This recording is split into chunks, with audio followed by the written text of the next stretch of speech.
দেখুন, মাননীয় প্রধানমন্ত্রী আজকে বাংলায় এসছেন, আলিপুরদুয়ারে এসছেন, তাকে নিশ্চয়ই বাঙালি হিসেবে আমরা স্বাগত জানাবো আমাদের রাজ্যে। কিন্তু আমরা বারংবার দেখেছি যে প্রধানমন্ত্রী তখনই বাংলায় আসেন যখন একটা নির্বাচন থাকে। এবার দেখুন, নির্বাচন তার 1 বছরেরও কম সময় বাকি। আজকে তার সিকিমেও যাওয়ার কথা ছিল, কিন্তু ওয়েদারের কারণে তিনি যেতে পারেননি। আর বাংলায় এসে তিনি যা রাজনৈতিক তার বক্তব্য সেটা তিনি রাখছেন। ইতিমধ্যেই তিনি একটা টুইটও করেছেন দেখছি। তিনি বলছেন যে পশ্চিমবঙ্গের মানুষ নাকি মমতা ব্যানার্জিকে চায় না, বিজেপিকে চায়। তো আমাদের সুস্পষ্ট বক্তব্য যে আপনার সরকার তো 11 বছর ধরে ক্ষমতায় আছে। আপনার সরকার পশ্চিমবঙ্গের জন্য কি করেছে তার একটা খতিয়ান আপনি তুলে ধরুন।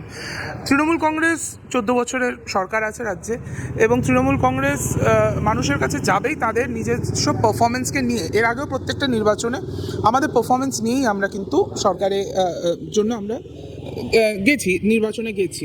তো মাননীয় প্রধানমন্ত্রীকে উত্তর দিতে হবে যে তার সরকার কি করছে। বাংলা হান্টের আরো খবর দেখতে নজর রাখুন। বাংলা খবর মানেই বাংলা হান্ট।